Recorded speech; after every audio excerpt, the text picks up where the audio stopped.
बेटे की मौत हो गई है और पत्नी और बेटे की मौत पर आतंकी अजहर मसूद रोया है। पूरा परिवार खत्म होने के बाद अजहर मसूद ने कहा है कि इससे अच्छा मैं भी मर जाता।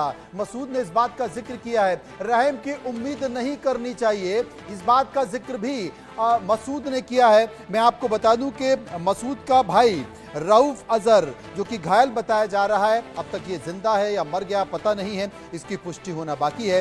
लेकिन मसूद का बेटा मारा गया है, उसकी बहन मारी गई है, हुज़ैफा जो कि उसकी पत्नी है वो मारी गई है, उसका बेहद करीबी वकास मारा गया है, हसन मारा गया है। लेकिन सबसे बड़ी बात है कि जिसने कई लोगों को मारा, जिसने कई निहत्ते बेकसूर लोगों को मारा, आज अगर उसके परिवार के लोग मारे जा रहे हैं तो वो रो रहा है और वो कह रहा है कि इससे अच्छा मैं भी मर जाता। ये तमाम आतंकी लोग हैं जिन्हें मानवता से कोई लेना देना नहीं है, जिन्हें रहम की उम्मीद भी नहीं करनी चाहिए। और सबसे बड़ी बात है कि आज इसी दिन का इंतजार था कि जो अब तक निहत्ते लोगों को मारता रहा है, आज वो खुद रो रहा है। झांसा जी मनोज जी, आपने अभी मैं आपकी सारी चीजें सुना था, बड़े विस्तृत से आप सारी चीजों की जानकारी दे रहे थे। देखिए, अभी जो ये स्ट्राइक हुआ है, अभी कैजुअलिटी की आप नाम बता रहे थे, फिगर बता रहे हैं, अंदाज कर रहे हैं।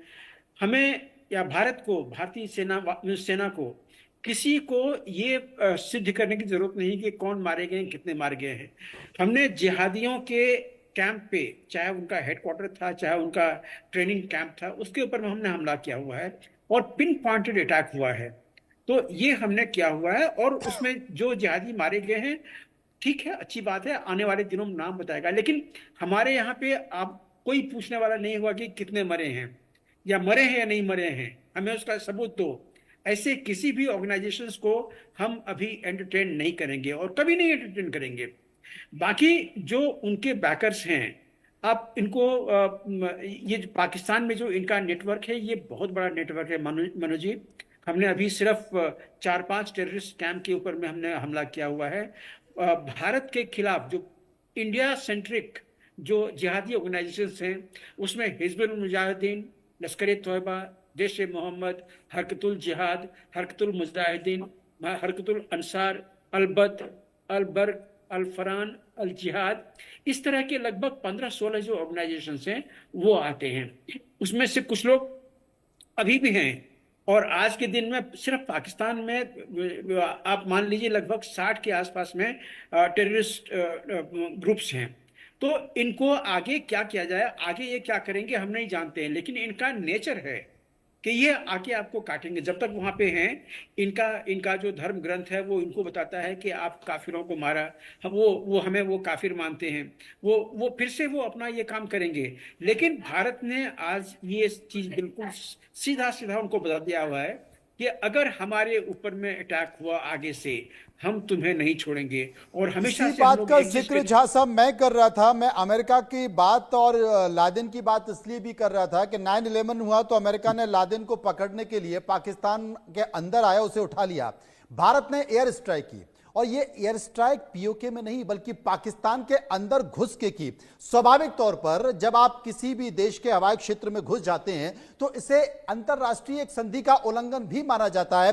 लेकिन हमारे विदेश सचिव ने जिन 2 लाइनों का जिक्र किया कि पहला, अपराधियों को न्याय के कटघरे में लाना जरूरी था, और दूसरा कि हमने अपने अधिकार का उपयोग किया, तो अमेरिका करता रहा है, इजराइल हाल ही में कर रहा है कि चुन चुनकर एक एक कर वो सीमा में घुसकर आतंकवादियों को मार रहा है। तो अपने उन्हीं अधिकारों का इस्तेमाल तो भारत ने भी किया और यही कारण है, इसे एक इंटरनेशनल डिप्लोमेसी कहते हैं कि तमाम देश ये मान रहे हैं कि भाई ये भारत का अधिकार है, क्योंकि 3 दशक से भारत आतंक का दंश झेल रहा है और इसमें कोई भी सुधार पाकिस्तान में नहीं आया है।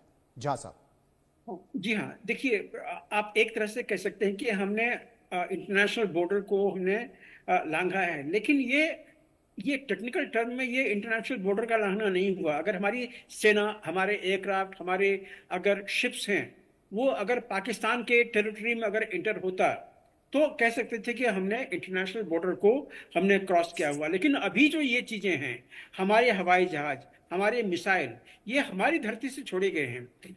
जो पाकिस्तान में जाके गिरे हैं, ये जिहादियों के कैंप के ऊपर में गिरे हैं। उनको मारना तो हमारा धर्म था, यही तो हमारा रिटेलिएशन का अटैक था, जो कि यूएन में भी बताया गया था कि जब आपने यहाँ पे पहलगाम में ये अटैक किया हुआ या उससे पहले भी किया हुआ है, तो हमारा अधिकार होता है कि हम इसका जवाब दें और बिल्कुल भरपूर इसका जवाब दें। तो ये अभी उसको जवाब मिला है। आने वाले दिनों में पाकिस्तान को ये चीज माइक दिमाग में चौबे रखनी साहब, पड़ेगी। आजकल तो करीब करीब बहुत सारे ऐसे देश हैं जिनके पास बैठे हैं, उनके पास